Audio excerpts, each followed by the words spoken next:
Be water, my friend.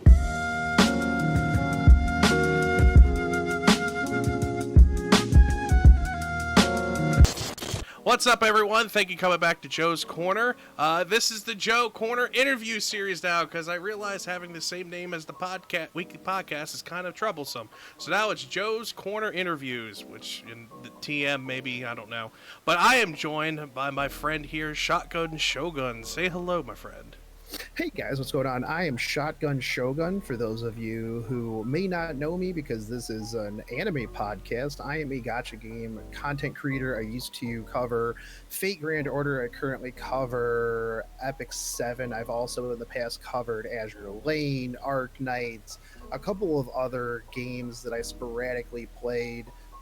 But I'm probably most known for my Fate Grand Order content for either the good or the bad. I also stream on Twitch a lot, and sporadically whenever I feel like streaming. I don't take it too seriously, actually. So, how have you been, my friend? I know we talked off screen, but for the world out there, are you alive? You're doing well? The Rona ain't attacked you where you're at? Yeah, no Rona out here yet in the woods. Thankfully, I live kind of in the middle of nowhere in my own little isolated space out in the wilderness of Ohio, which is both good and bad. Thankfully, there is an Amazon distribution center like not too far away from me, so pretty much everything that exists I can get within like a day. So that is real good. Not only that, but this season's anime is actually really fire. So I've been actually pretty solid. The whole Rona situation really didn't change my lifestyle all that much, actually. Well, that's good. Well, as everyone knows on my end, it's pretty much work, anime, then YouTube, then stream. Like, I randomly streamed last night, hooray, because I'm like you, whenever I feel like streaming, I'll try. But, on my end, it's just, like ECU kids deciding to have 400 people plus parties out in the streets and going on knocking on people's door while drunk, so they're going around hugging random strangers. It's great. It's like, drunks everywhere because college is back in session. So, yeah. But you guys actually are having like college in person? I thought like everything that exists is not allowed to like. I thought so too. Yeah. But they had a huge move-in weekend, so like the town was packed, and then like the first night college was open, quote unquote, they had to break up multiple 400 people parties. Like it college kids, man. I don't know what to tell you. Why? That's kind of crazy, actually. Yeah, and then UNC was having a similar problem, but they were doing slip and slides. It's not as bad, but interesting. Yeah, no, that's pretty crazy, actually. No, nothing like that out here in the wilderness, thankfully. But I would not want to be like in a city right at the current time, that's for sure. Yeah, I agree, and I hate that I live here, but I need the internet, so it's a give or take, essentially. That's pretty much how a lot of things go, right? Give and take. You give a little, you get a little. You need the internet. The internet out here in the middle of nowhere is pretty bad, so I don't get as much. I don't get as much streaming as I would like to for a lot of things, but it is what it is, right? So, I met you at an anime convention, and that's how we got to make a friendship and go on from there. But for those who don't know, how did you get into anime? Was it like through a high school friend? Was it randomly looking on LimeWire or a LimeWire and downloading hentai by accident and then going from there? Or? LimeWire. So I'm pretty. I'm not gonna say what my age is, but I'm pretty up there in age, right? So I was a big nerd in school, middle school, high school, and this was before being a nerd was cool, which I'm super jealous that like people of school age now like have access to all of this, and like liking anime, liking games, liking all that stuff is kind of the in thing At least it's not as ostracized as it was like when I went to school, Mm. right? So to date myself, when I first got into anime, you had to go to like um, a a random like comic book store that had like a single VHS of Dragon Ball Z that only had like two episodes on the VHS. And it was just the two episodes of like Goku screaming for the whole time. The only thing that we had on TV was like original Sailor Moon, Dragon Ball Z. There was like a short period where like Ronin Warriors was on in the morning. And this was before Cartoon Network. And I remember when I really got into like kind of anime, and a lot of people probably won't consider this anime, but like when MTV was really young, right? They had like Aeon Flux and Max and things like that, and I really enjoyed the art style. Now I don't think that those, I think those are kind of like a blend of anime and Western style. Hmm. This is back in the days of like, you know, Akira, which if you actually put Akira next to some of the animation like nowadays, it still absolutely claps some of the studios that are out now, which was just absolutely insane.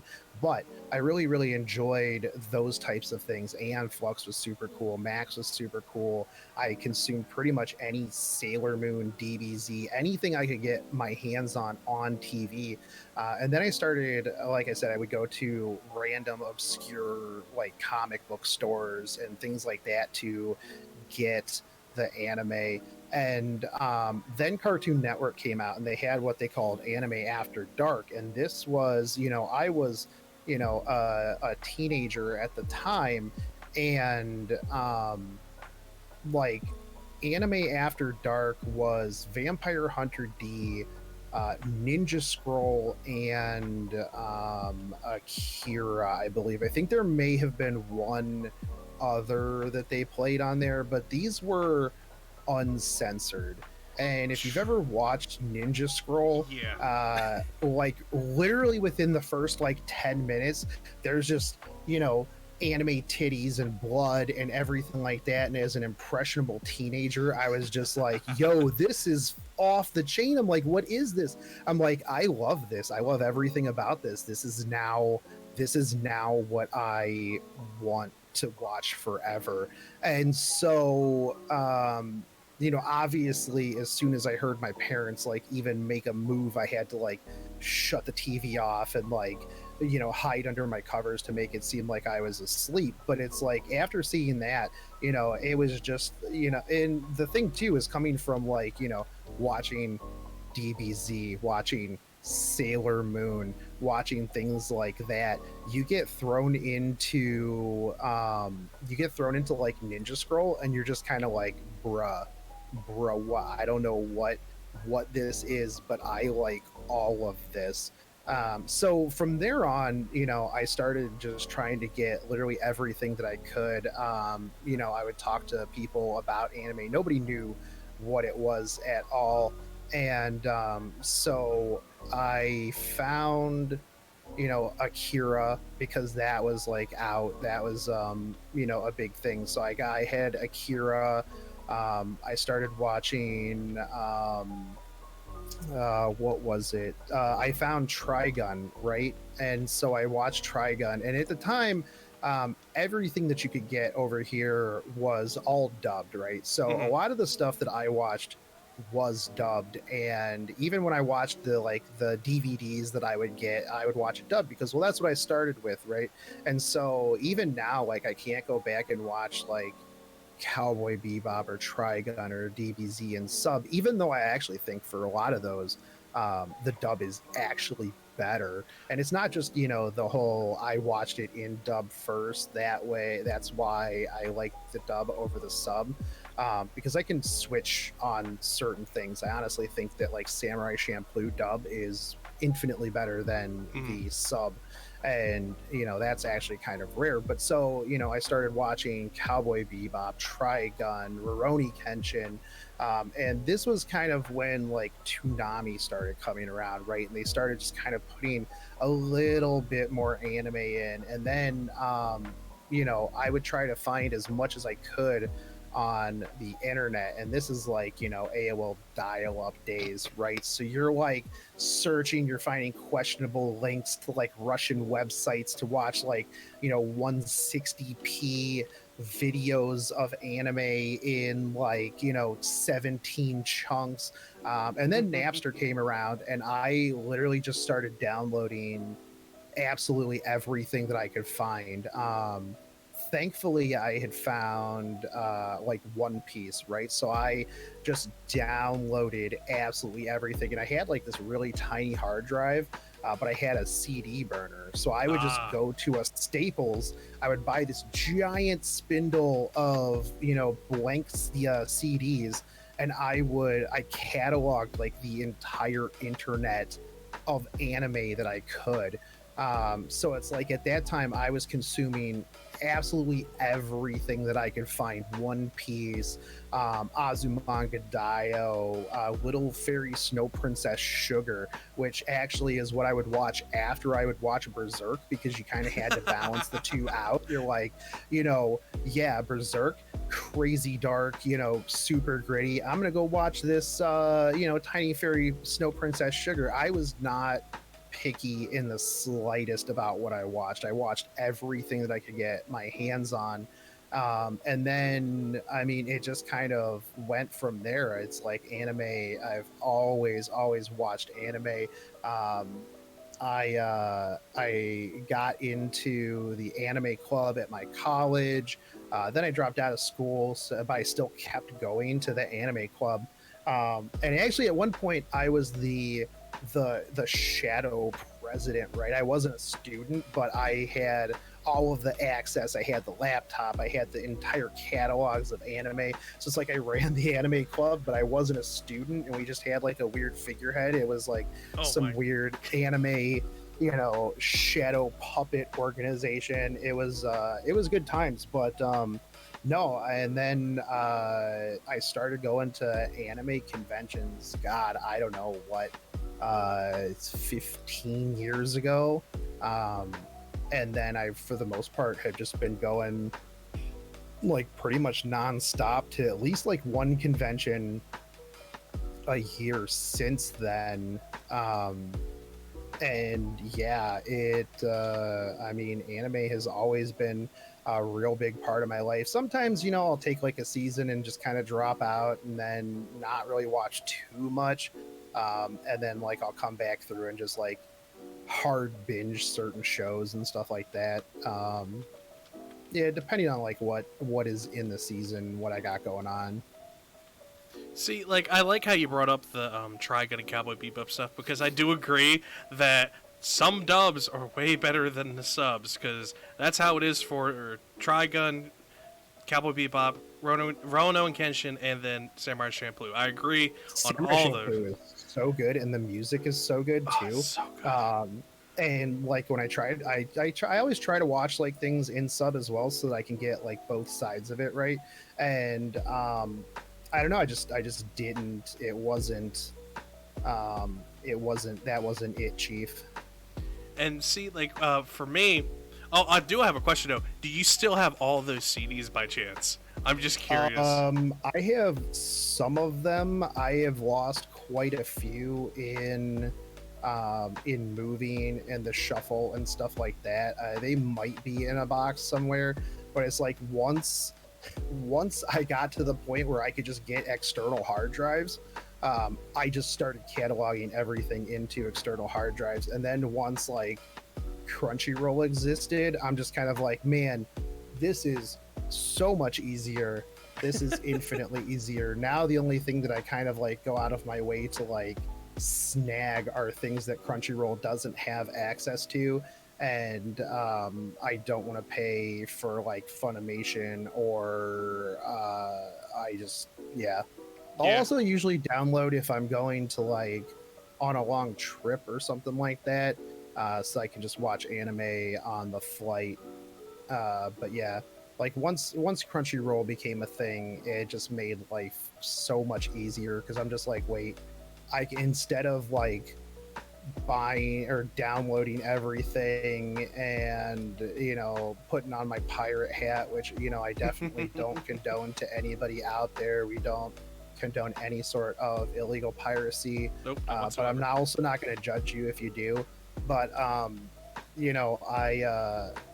it just the streaming platforms just make it a lot easier and a lot more accessible to get all of that stuff, which is really good. And I think that also helped bring a lot more anime to the mainstream, right? Hmm.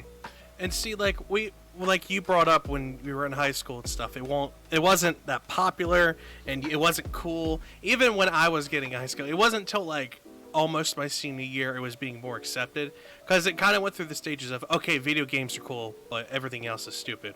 Okay, this is cool, but anime is still stupid. And then like junior year going to senior year, all right, anime is okay now.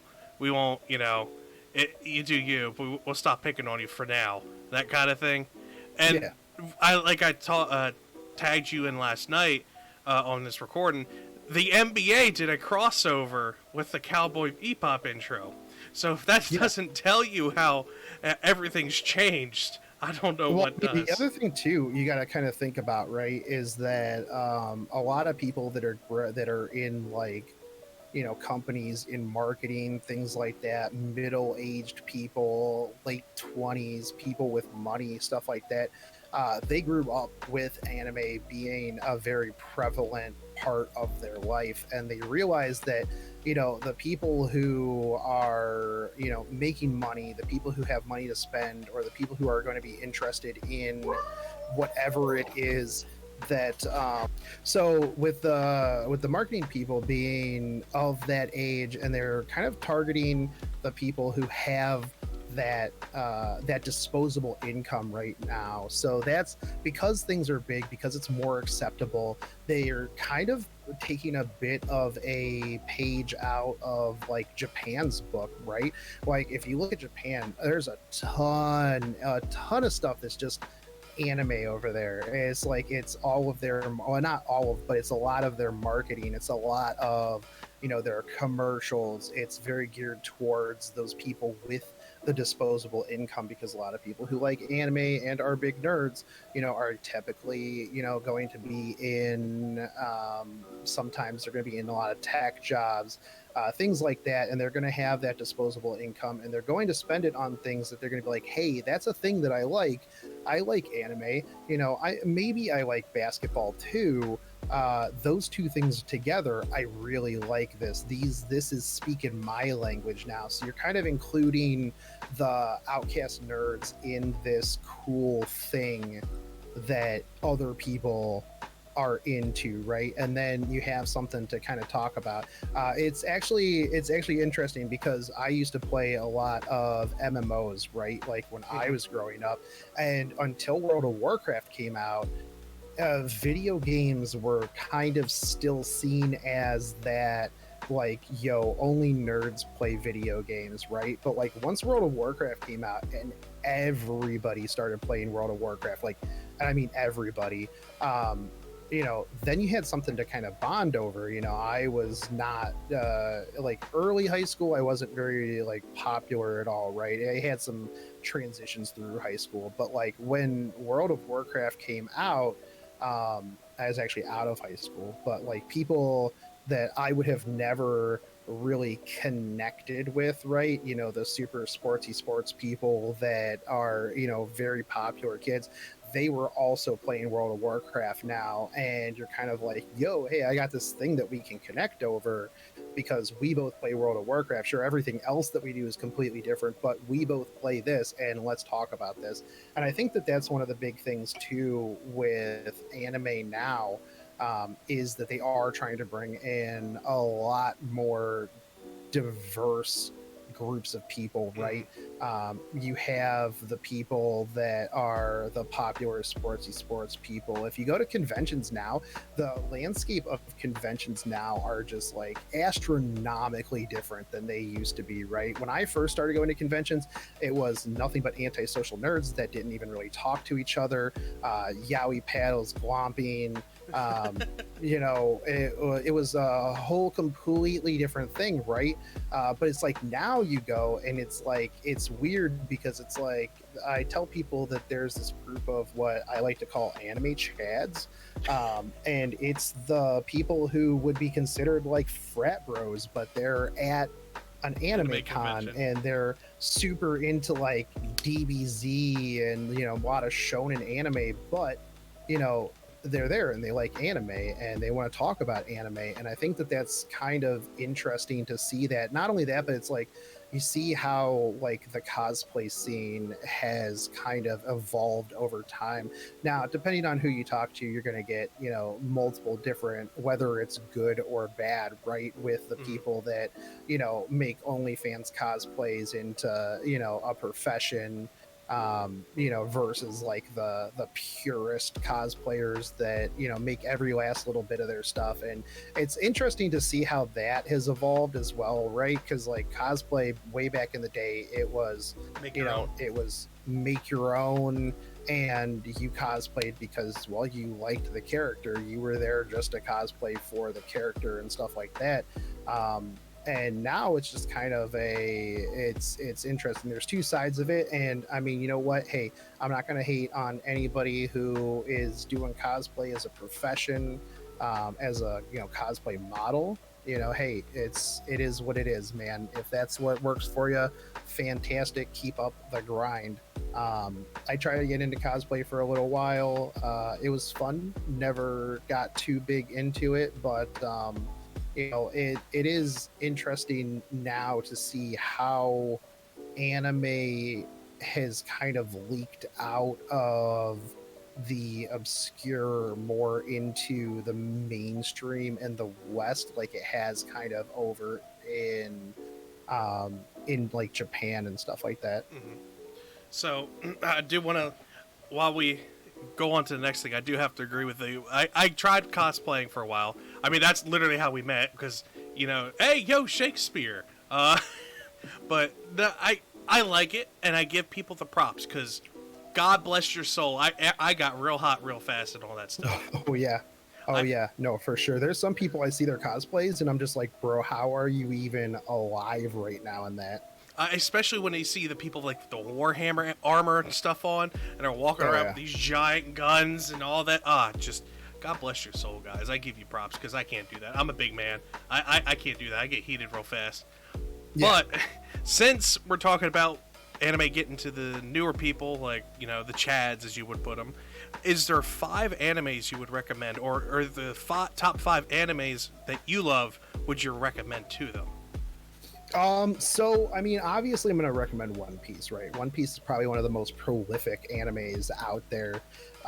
It's very kind of slow-ish to start, and it's a very large mountain to climb. I always actually suggest people read the manga up to a certain point and then pick up the anime, because I mean, you're going to look at it and be like, oh, this has like 2,000 episodes. How am I ever going to handle that? Now, if you count out if you discount the openings, endings, recaps, you can consume it a lot faster than the daunting task looks. But with that aside, I think that, One Piece is and always will be probably one of the most prolific animes out there. And I think that people who don't give it a chance because it's so huge are doing themselves a disservice. Now, number 2, I'm not going to say one specifically, but the whole Fate franchise is really good. Now, one of the problems with the Fate franchise is that no matter who you talk to, you're going to get a different answer on where to start, whether or not you should even start, whether you're some sort of dirty secondary because you didn't go through and read the original visual novels in like some sort of weird emulator that you have to get in like broken English fan translations because you can't find anything official. Start at Fate Zero. And then if you're not hooked by Fate Zero, you're not going to like Fate. That's like literally what I tell people now. I'm like, if you can't get them, if you can't get your friend into Fate Zero, they're not going to like Fate in general. Because if you start them off with like the Dean Stay Night adaptation, God bless. yeah, good luck, because that was, I watched that a ton of times, but that was because that was literally all I had to consume at the time. But so that would probably be number two. That's going to be another huge prolific anime. I personally, see, and it's really hard because you got to recommend something, right? So I would recommend things off of my own taste, and maybe not everybody likes Berserk, but I think Berserk is probably one of those that's up there in terms of things that I think that people should watch if they like, action, gritty anime, not the like CG remake, but the original one, and not like the OVAs either, because that cuts out a lot of stuff, but like the dark, gritty, original Berserk. It was, the art style for the time was great. The story's amazing. And then you can just wait for the next 20 years while the manga gets finished and finally ends after all the hiatuses. And then you can just read the rest of it. I think that is up there on my list of things. Samurai Champloo is going to be up there, as well as probably Cowboy Bebop. And those are going to be, obvious classics. I think Samurai Champloo is probably one of like my just top 5 animes in general, because the art style was amazing, the story was amazing, the soundtrack was amazing, the characters were phenomenal. I liked pretty much everything about that. And then if I had to pick one that is, sleeper OP honorable mention for me, it would probably be Afro Samurai, because Sam Jackson. Exactly. Like literally when I saw it, it was like, oh, Sam Jackson. I'm like, you had me at Sam Jackson in anime. Like that, it literally doesn't matter. Not only that, but I mean, soundtrack by Wu-Tang Clan, and it was just disgustingly good. Um, Now, if I had to suggest some that were very obscure sleeper OP that I think people should watch, original Shaman King, Get Backers, Marchen, and let's see what other ones were really super good. That's the thing though, is it's like I've watched so many that were just like It's hard to choose, really just amazing, that yeah, it's like, oh, which one should I watch, and it's like, here, let me give you, 5 billion things to watch. Let's see, I would say probably Outlaw Star would be my last one. good I really choices. enjoyed Outlaw Star, and the opening was super good for it too. One of my favorite things about anime is when they have just super fire openings and endings. I do agree, because that's how you can actually bring people in. Because what is it? How did I? There was one anime that I just heard. Grand Blue Dreaming. I recommended this to you recently, but Yeah. I heard the opening, and it was really catchy, and then I got to actually see it too, and it matched it so well. But for those who want my recommendations, I literally just did a video not too long ago for the new people getting into anime. Mine's a little spread because I have more time to think than he did. So, like, I have some slice of life, some romance, so on and so forth. But I really do like your recommendations. I'm kind of upset I didn't think about those when I was making that video, because you gave some good ones. So, Hey, it happens. I would think though that probably if I had to pick like newer stuff, um, Overlord obviously oh yeah, is so good. I really like Food Wars. There's like a couple points where it slows down a little bit, but the current season is really good. I've really enjoyed Fire Force, and then one that came out this season that is probably actually on my top of my list is Rent a Girlfriend. Um, it is really good. I'm not usually a huge slice of life fan, But Rent a Girlfriend is probably a standout anime from this season, which is in a season that is actually pretty full of OP anime. So I mean, yeah, you got Peter Grill, which is good. You've got Misfit, Demon High School, Fire Force. You have Snafu. ReZero. You have Food Wars, all that stuff, and it's like I still think that Rent a Girlfriend is real good. So, since we're talking about anime, since we're talking about all this stuff, there's a lot of anime gotchas out there, and everyone knows you for gotchas. So I'm really those who do know me, yes. Yeah, for those who do know you, they know you for gotcha. Whether it be good that they know you because you play Epic 7, or they're mad because you left Fate Grand Order, which we won't talk on this. But how did you get into gotcha? Because for me, I just So that's an interesting situation, right? So I originally started playing mobile games when I got an office job, right? So I got this office job and it was kind of boring. I was just answering phones all day. And so I just kind of installed some mobile games, right? And they I was very, very free to play, right? And at the time, I was just kind of jumping from game to game. Once I would hit like a paywall, and I would just, blah, I would switch to the next game. mhm. So I actually kind of got more into them as I found Clash of Clans. Mostly because a lot of the developers at the company that I was working at all played Clash of Clans.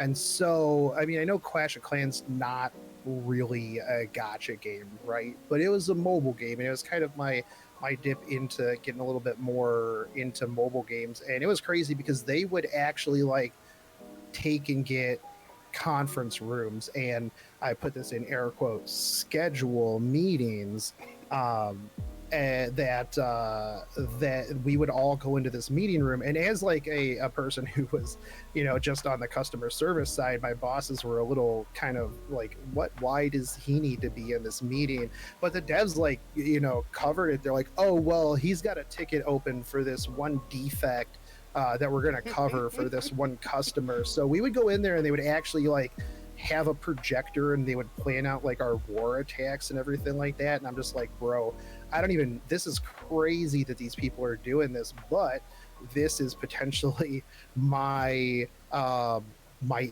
in to like move up the company.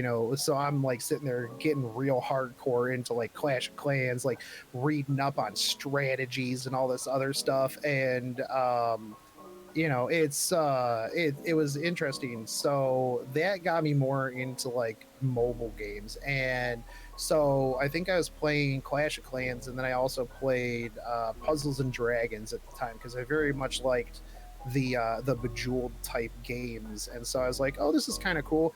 And so Puzzles and Dragons was kind of my first like touch into the actual gacha, where I spent like a little bit of money. And so I prided myself on like the daily login, right? I was at like, I don't know, 270 something days straight login. And then I think I like broke my phone or something like that, and I didn't get my login. I got really, really disappointed with it. And so I started playing like other games. I played like Seven Nights. I played Valkyrie Connect.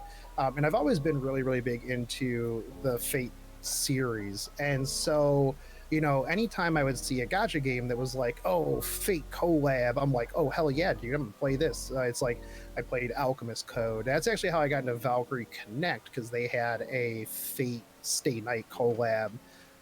And so I started playing that, and then I played that for a little while. Actually, that was one of the ones that I think that was the first one that I actually really kind of spent like a little bit of money in. Like Puzzles and Dragons, I spent some, but not much.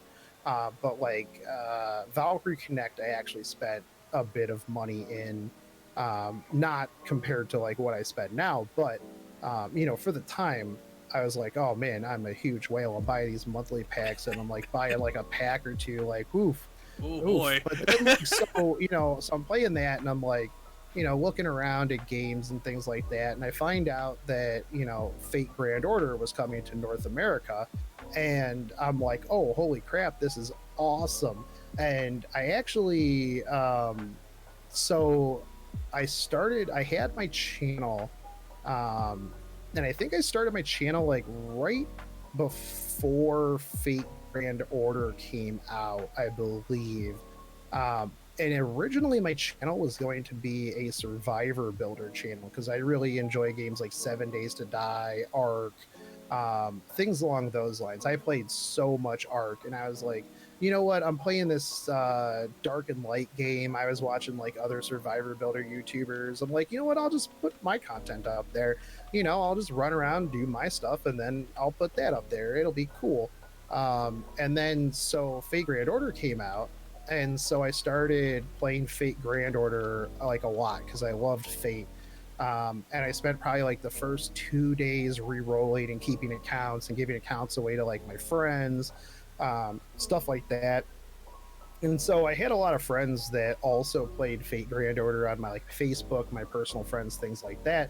Mhm. And my one friend, who's actually now one of the admins for my Discord, she was like, you know, I would post up pictures of like my roles and stuff like that on Facebook or send them over to her and stuff like that, and she's like, dude, you should record your roles, I'd like to see them. And so I did, and I'm like, oh well, I can't send this through Facebook because it's like, you know, way too big. So I was like, well, I got a YouTube channel, I'll just post them there and then give her the link to that. And so I just started posting them and then sending that her and my friends the links. You know, and I'd get like one or two likes, and I'm like, oh, okay, I'm sure this is just my friends, whatever. And then I started getting like 4 or 5 likes. I'm like, I didn't send this to 4 or 5 people. What the hell? And then like people started commenting on it that weren't my friends, and they're like, oh, hey, dude, this awesome, congrats, you got this role or whatever. And I'm like, oh, sweet, thanks. And they're like, yeah, you should post more stuff. What are your thoughts on this, and this? And then so I decided, I'm like, oh, hey, people like my Fate Grand Order, you know, roles. Maybe I'll do like some let's plays of it. And so like I went through and you know, I like just kind of worked my way through the story of each of the singularities, and I started posting those up. Um, and then people started to kind of like those and would, you know, talk to me a little bit in my comments section. And then I was like, oh, hey, you know what? Like, patch notes information's coming up. I'm going to just start talking about that, right? I'm like, nobody else is really, because, like, at the time, nobody else was really doing that. There was, like, maybe one other person that was actually doing anything like that. And Mhm. so, um, you know, yeah, I went through and I was like, oh, okay, you know what? I'll just pull this up and talk about this. And it was funny because like at the time, like I didn't know anything about editing. I didn't know anything about, you know, recording really, nothing. So I'm sitting there in OBS making like like I didn't know any Photoshop, nothing. So I'm like sitting there in OBS making all these different scenes of the things that I wanted to say. And so I would just go through it, and I had no script and I had no idea what I was talking about. And so I would just be like, and then I would I would cut it, and then I would go back through and I would re-say it over. It took me probably like, you know, 20, 30 takes to get one that I was actually happy with, because I didn't even know that I could just come through and like cut all of those out. And it was actually legitimately terrible. Um, and it's like I go back, like sometimes people go back and watch these and they'll like comment on them, and I'm like, please, don't look at my shame. Don't look at Like, this stuff. Don't look. don't look at this. Like I remember one time, especially like super early on, I was like, I thought that like 200 Saint Courts and like 10 tickets was whaling, and I'm like, I'm like, boys, set sail to whale. We're going hard on this. And then I'm like, oh my God, like 177 state courts and 9 tickets. Like that's chump nothing. change. I'm like, what even is this? But it's like, yeah, really early on, I just kind of was doing whatever. And then I remember I had one video for like Fate Grand Order. I think it was like my Jack the Ripper pulls or something like that. And it just got tons of views. And a lot of people were commenting on it. They wanted to know my opinions on things. Like at the time, I'm getting like, 2 views on other things and like, a couple hundred on my Fate Grand Order stuff. And so I'm like, okay, well, I guess I'm a Fate Grand Order content creator now. So I just started making more and more Fate Grand Order content. And then so I started looking more into, how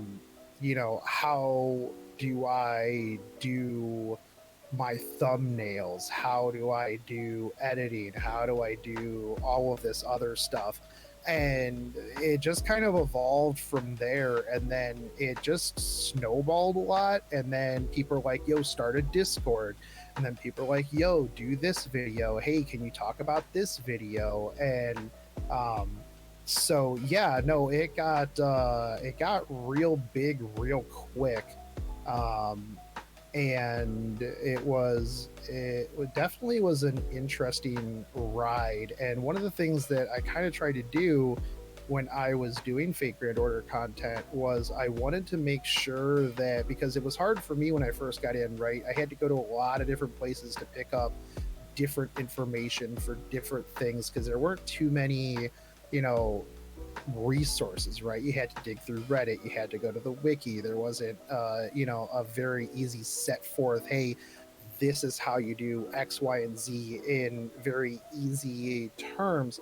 So that was kind of like what I tried to do. I always wanted to make sure that if you picked up the game today, you could watch one of my videos and understand what is going on and what it is that I'm talking about in said video, right? Mm-hmm. So that's kind of what I've always just been doing with that. And so obviously as I played gacha games, more people would be like, well, hey, have you seen this other gacha game? And I'm like, okay, well, I'm getting I got enough done in this one. Yeah, I can pick up a side game, right? And then so I would try out side games, and then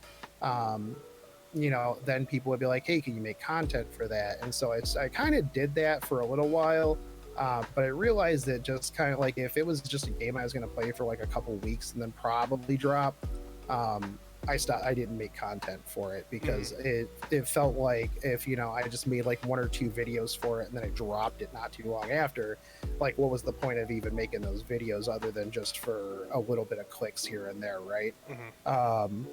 So that's just kind of how I've gotten into and evolved from there. And now it's like I just play things that I have fun with. Like this has never really been a job for me, so I never tried to really make it a job. And I just kind of wanted to just play whatever and then talk about things. So I gotta agree. I think I found you on Twitch before I found you YouTube, oddly enough, because that's when I was just getting into Fate Grand Order, and that's how I stumbled across you. Then your YouTube. Then, for those who don't know, me and him met at an anime convention, and then we started talking Fate Grand Order and stuff. But my buddy Billy, he was like, "Hey, look who's here!" And then I think you were literally streaming back in the corner. Yeah. And then he's like, "Hey, look who's here!" Because I literally rolled up the first day of the con. I'm like, "Who you talking about?" "Oh, it's Shogun," and I'm like, "Wait a minute, I know that corner." Yeah. And it went from there, which is nice. And I do have to say, I love your content. Even I don't play Epic 7, I still love your content though, because I did play it for a while. So it's good to know what's going on. Plus, I think the Epic 7 community loves you too. If I had to take a guess from it, from everything that I've seen and all the tournaments and stuff that you're doing right now. So Yeah, it's actually been a little bit tough, right? So when I made the switch from Fake Grand Order to Epic 7, when I just made like the active, I'm just literally stopping what my channel was built on. It was really, really tough because the way like the YouTube algorithm and everything like that is, it was basically like, hey, you've got like 37K subscribers and nobody's watching this content, so we're not going to recommend it to anybody.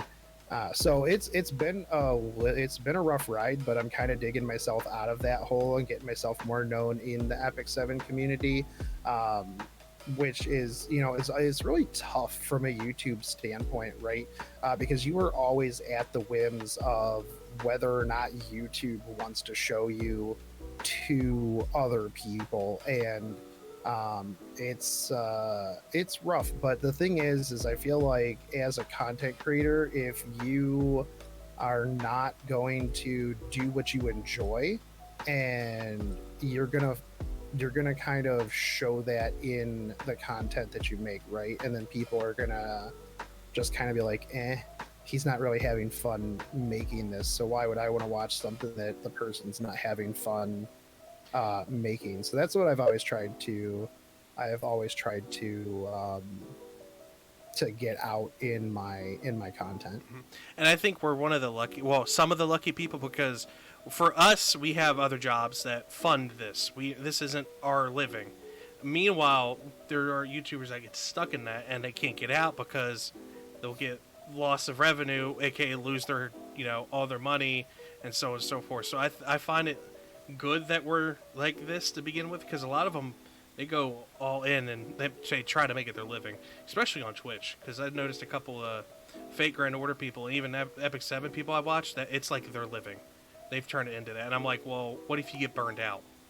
Absolutely, yeah. And that's one of the things too why like I specifically don't really want it to be my job. I've had people ask me before, they're like, well, what if it paid you the same as your day job? And I'm like, nah, because you never know when you're going to burn out on a game, right? Like if I were making my house payments on my Fate Grand Order content, I would have to force myself to continue to make that content, even though I might not be happy making it. And if you do get stuck in that, it's tough. And to make like the conscious decision to, just cut off your own feet to change to something that you are enjoying, like you can't do that unless it's basically just a side project hobby type thing. I've told people before, I'm like, if I just quit YouTube right now, I would still be able to to pay my house, pay my car payment, everything like that. And that's just kind of how I would rather have it, right? Because there is a lot of pressure. Like me, I can take a week off of streaming and making content if I want. If this paid my bills, though, I 100% couldn't do that. And I don't want to get into a point where I'm kind of stuck in that, because, yeah, then you're right. You have to do what is making the money. And I feel like, too, that kind of stifles a lot of your creativity, because if you have to do X, Y, and Z to make ends meet, you don't have as much time or motivation really to do anything outside of that, because you don't want to like ruffle the feathers or shake the boat, so to say. Mm-hmm. And that's why I tell people this, because when a lot of people ask what I do like outside of work, and I tell them YouTube, they're like, they immediately think, even if as small as I am, they think I'm still getting paid. They think I make money on this. And I'm like, no, it's a giant like void that I throw money into. I don't get anything out of it, but I like doing it, which is why I do it, and that's why I keep making videos. If I didn't like it, I wouldn't do it.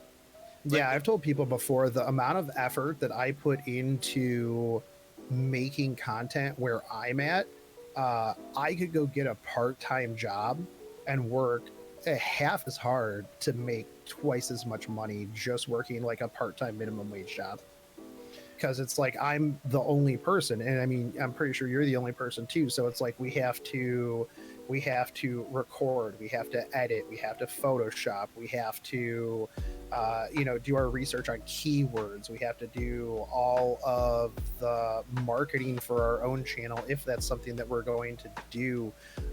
So we have to learn all of that stuff. It's like I learned how to do video editing, I learned how to do Photoshop, I learned how to do search engine optimization for my channel at one point, although I've been real lazy on that lately. But it's like you have to learn how to set stuff up, you have to learn how to do lighting, you have to just learn all of this stuff. And until you get to like a really huge audience, you're putting in a lot of work for a small amount of return. Now, if you get to the point where you have, 250,000 subscribers and you're getting like 100K views, 50 to 100K views a video, then, you can branch out, you can hire yourself an editor, you can start working do whatever that way. you need to start working that way. But it's like, especially when you're smaller, it's like I've tried to bring on editors in the past and they're like, okay, so how much am I getting paid? And I'm like, well, I'll give you a percentage of the money that I make. And they're like, oh, well, how much money do you make? And they tell them, they're like, wait, but you make like 2 videos a day. And I'm like, yep. And they're like, and it's only that much? And I'm like, yep. That it is. I'm like, I don't get 20, 30,000 views on each one of my videos. Now, if I did, then that'd be a whole different story. I could do fine off of that. But it's like, until you get to that point, you really, really have to grind if that's something that that you want to do. And I think that a lot of people going into YouTube, going into Twitch to try to make it a job, are going to get just super frustrated and quit real early on. It's like, you just got to have fun listening to yourself talk. That's really what it was for me. Yeah. See, and I, like you said, it was just me, but recently I brought on a friend because like we were talking before this, we know people that lost stuff to COVID, and yeah. I brought on a friend who lost her job and she's struggling, so she's making my thumbnails for a certain amount, and she does like batch work, so she like knocks them all out. I tell them, here are my ideas, and then she makes some of them. We're good. So I'm using my stability of my regular job to help other people. And then, like, I recently, one of my friends is like, hey, I need to practice advertising. What do you got for me? I'm like, here? And I give her a video, then she goes.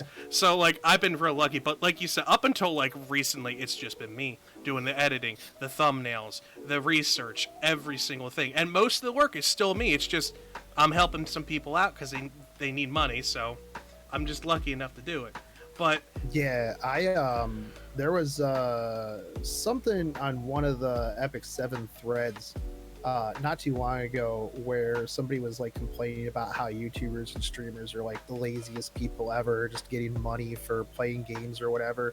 And so I like got a little tilted. I went in there and I'm like, yeah, dude, because I make so much money editing, doing like putting out like 2+ videos a day, and even if nothing else, it takes like 30 minutes of my time just to talk about what it is that I planned on talking about. Then after the fact, I have to edit, I have to render, I have to thumbnail, I have to schedule. Thankfully, I have personally templatized the vast majority of things that I do just to streamline and make things a lot easier. Like, a lot of my thumbnail is very templatized. I have a specific series that I'm like, okay, cool. I make this one thumbnail. This is it. 5 ever. Opening and intro outros. Those are templatized. Stuff like that. Just to streamline it. But I mean, every video that I put out probably takes me a good hour and a half minimum, just to create.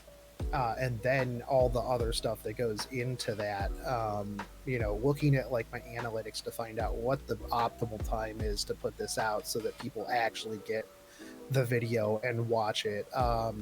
And so, and then doing the research too, on, you know, what I'm supposed to even be talking about. Because there's like a lot of times, you know, I'll be like, okay, cool, well, I'm going to talk about this unit. And then I do probably like an hour and a half research on what it is that I'm going to actually talk about for that unit. So it's like, you know, like I said before, I could go work a part-time job and make more than I would off of the, you know, couple thousand views that video. Hmm.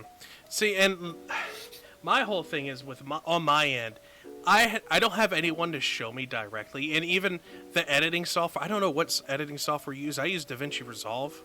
Yeah, that's what I use. Okay, well, I'm gonna have to come to you for some editing tips. But like every video I look up on YouTube for editing tips, it's the same thing. Like, oh, you use cut and ripple cut. That way you don't have to drag. I'm like, that's cool, and I already know this like 10 times over. But I want to know how to bring stuff in. I want to know how to fade stuff in. I want to blah blah blah blah blah.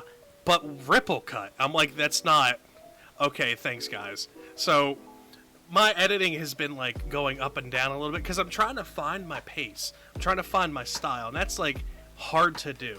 Like, you have yours nailed down. You know what you want. You know how it goes. But like on my end, it's like, because every video is a different thing. So it's like you got to find a style that carries over. Yeah, no, it's a little tough for sure, and I think that one of the big things to kind of focus on, right, is especially when it comes to finding out information on editing. I don't look up videos or information on general editing. I go, I want to know how to do X, Y, or Z. I want to know how to chroma key. And so I'll go specifically look up chroma key. The more detailed you get, the easier it is to find a thing on that one specific thing. And then after I find out how to chroma key, now I can chroma key pretty much forever. Transitionary stuff. It's a lot of playing around and kind of like looking at other styles and going, how did they do that thing that they did, and then just getting as detailed in research as possible. But I feel like the other thing too is, unless you are getting like very, very, very stylized in your editing, you don't really have to do a ton. A lot of times it's just transitionary things and like layering stuff, which, I mean, I'm perfectly fine with showing you how to do some of that stuff. A lot of times too, I will go to Photoshop to make like overlays, PNG overlays, and then you can transition things in over top of your video as PNG overlays. So there's a lot of back and forth on a lot of those things, depending on what it is that you want to do. Now, I find that if you're just doing like, so like my patch notes videos, they don't have to be very edited. People are just there to listen to you talk about important things that are going on, right? Mm-hmm. You also have to kind of, with videos, you have to get us like an idea of how to present what it is, right? So like, let's say your teching is, I think it's Teching 101, right? The One Piece guy. Mm-hmm. His videos, not super edited usually. At least they have like the couple that I've watched not too long ago. It's usually him talking about things and then just showing clips of, you know, whatever chapter he's talking about, or like previous thing like that.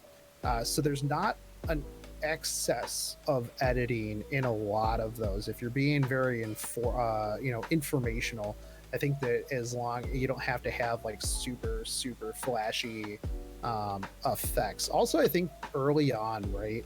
And this is kind of, I've had people contest me on this one before, but I feel like quantity over quality early on is better, because I feel like as long as you have a good thumbnail, people are going to click on whatever it is. Your thumbnail is your front door, and then once they're in there, a lot of people are just going to kind of put you in the background and listen to you anyways. Mm-hmm. So if you go like over the top, super stylized, like, oh my god, I put 700 hours into all of this editing, people are going to be like, huh, that's cool. The like 10 people that click on your video. Um, unless it's like unless your video goes viral somehow, right? Hmm. But that is not something to bank on. So I usually tell people, I'm like, man, just throw as much stuff at the wall early on as you possibly can and just see what happens, right? Just get your name out there, and then once it starts, it's like a snowball, and then you can work on your quality as you go, and then you kind of just fall into a style somewhere here at some point, right? I think that's really my advice on that. Everyone, I know that all of that kind of like transitioned off of anime a long time ago. Yeah, I was about to say, congratulations, everyone. You got some tips and tricks on YouTube and Twitch. Congratulations. But yeah. Well, the anime talk was there the whole time. I mean, it's just this is how podcasts go and interviews go. They go somewhere. They go somewhere. Right, and I mean, you can also take that too into if you want to be an AniTuber, right? I see a lot of people that try to get into like AniTubing, and they will kind of go a little over the top with things and try to like really heavily edit stuff. I think a lot of times, like if I am gonna come and watch somebody talk about anime, I just want to kind of hear them, I don't know, just talk about anime. It's not really like the biggest thing. I don't need a bunch of flashy stuff everywhere. Like, I came to just kind of listen to you talk about your opinions on whatever anime whatever anime you're talking about. Mm. And see, like I have that going for me. I tried something new with the newbie guide that I put out, and that was like the most video I think I put into it on like 5, because each anime I showed different clips and stuff. But I just it didn't feel it felt good to me, but I've gotten feedback. They're like, that's out of nowhere for you. Yeah. So I'm just like, well, I'm just trying something new because I agree. Yeah. You just gotta throw stuff out there and see what happens. So You really do, and getting feedback from people, I think, is not a bad idea, right?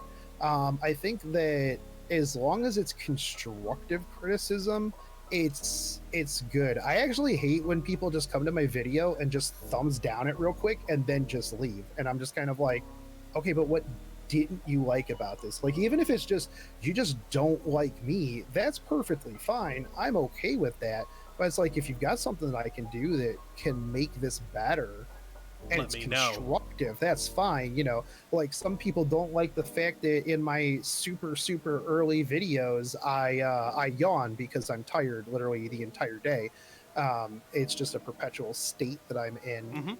But they'll be like, bro, your yawning in your video is super unprofessional, and I'm like, okay, but actually it's kind of a joke now, because it's gotten to the point where people will be like, oh, we can tell if he's actually hype about this new patch because if he doesn't yawn, he is too excited to remember to yawn. And I'm like, well, you're not wrong, because I'll just get super super hype about something, and then I'll just start talking, and then I will forget to yawn. But it's like, if it's like a boring patch with nothing good, I'm like, yeah, it's yawn time. It's yawn time this morning. Nothing really big going on, boys and girls. So I'm gonna go back and take a nap, because this was a waste of my time. Yeah, I shouldn't have woke up this early. I don't know why I did this, but so it's interesting, because you'll get a little bit of especially when you're early on, right? At this point, I mean, if I get 10,000 people watching a video and one person's like, hey, I hate your outro music, I'll be like, oh, okay, that's cool. Like, I get it. But, the other 9,999 people didn't hate my outro music. So I'm not going to change my outro music. So there's that. So yeah. But yeah, it's tough to find your your style and what your channel is going to be about, especially early on. So let's we could talk a lot about this, but I'm trying to let's go to the one thing that I Anime? know Yeah. what a lot of people want to know. I don't know. Have you talked about this before? What's that? Your name, how you came across your name, and how you made the logo. So, yeah, I mean, I've talked about it on stream before. People have asked me, and I think I did it a long, long time ago in like, I hit 2K subscribers Q&A thing. But so when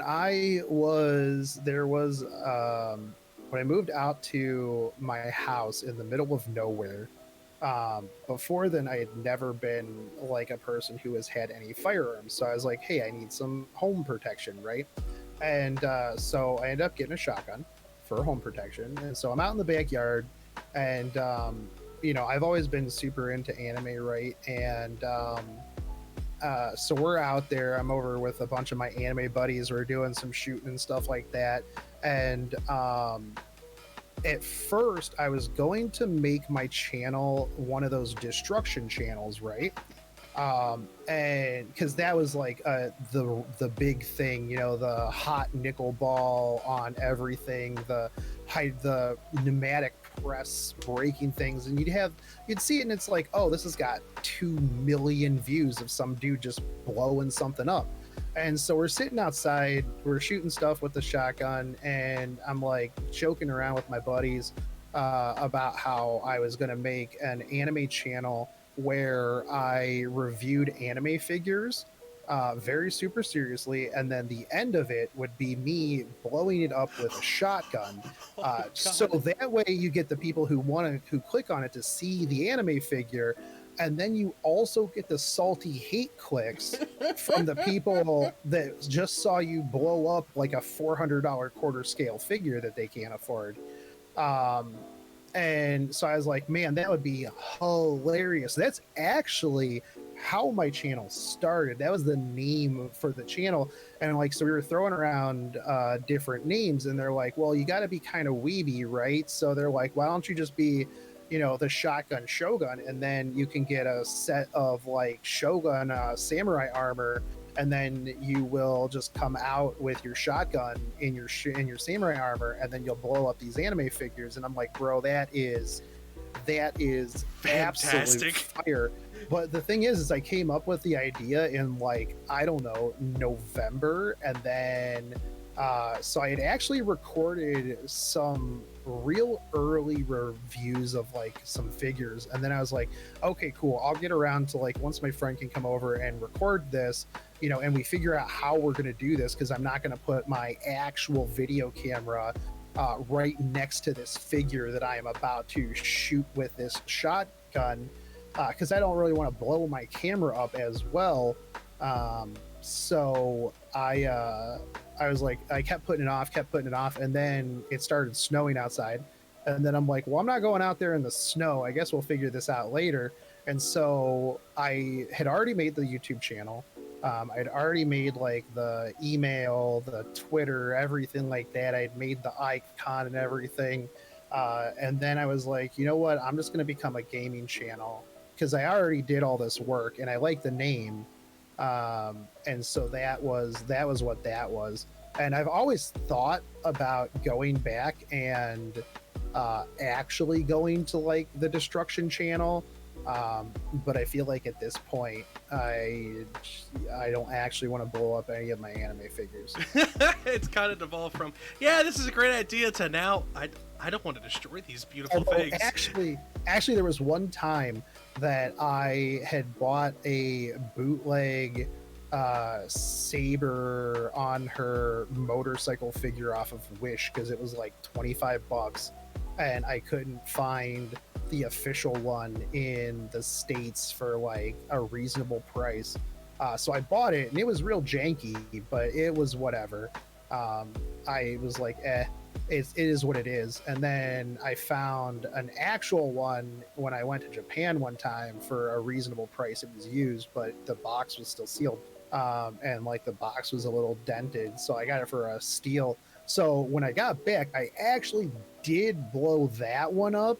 And it was right around the time that I had quit making FGO content, and I almost thought about just posting that to my channel, just to see how upset I would make like the FGO community, as I blew up, because I wasn't going to be like, oh yeah, hey, check out this $25 bootleg Saber Artorier on her, from Fate Zero on her bike that, is like $450 normally. As I blew it up, I would just let them use their imagination, right? And I was like, I had it like half edited and stuff like that, and I'm like, nah, I'm pretty sure that would actually probably piss off a lot of like the community people that I don't want to upset, so I'm not going to. But I did get to blow it up with thermite, and it made my hillbilly neighbors like actually say, like, what the hell was that? Because if you've ever blown something up with thermite, it actually sounds like a bomb going off. It goes boom. When you hit it. It does go boom. And I had like tire parts on my roof. It went from "that's a cool figure" to "where did that go?" That's just so good. I would love to see the video. I more of want to see everyone's reactions. That's what I really want to see. But I can if I find it, I'll send it over. I'll send it over to you on Discord. It was real. It was real fun. Oh God, that's truly beautiful. Well, for everyone who joined in, you got to hear some YouTube tips from me and him. You got to hear about stuff that never made it to the public, and you got to hear the woes of the community being salty. So it's true. I think overall it's been a good session, sir. Yeah, absolutely, man. I am happy to come on and talk pretty much anytime, because I mean, I like to talk, so. And I'm okay with that, because I love hearing your stories, because every time it's a different story, and it's fantastic. Yeah. One day we'll have to go into like con stories, actually. Oh, dude. Have me on in the future, and I'll talk about anime conventions and the evolution of anime conventions. Dude, I got an idea that we could talk about this off screen. But for those who are watching, thank you. For any of those who ended up coming from Shogun's channel, thank you for stopping by. Please check out my stuff, and don't worry, if you ended up listening to this on Spotify like a couple months from recording, I appreciate you stopping by Joe's Corner. But until next time, guys, make sure you check out his stuff. Go check out his Twitter. Go check out his Twitch. Go check out his YouTube. All that stuff's going to be in the link description below. And I will see you guys next time.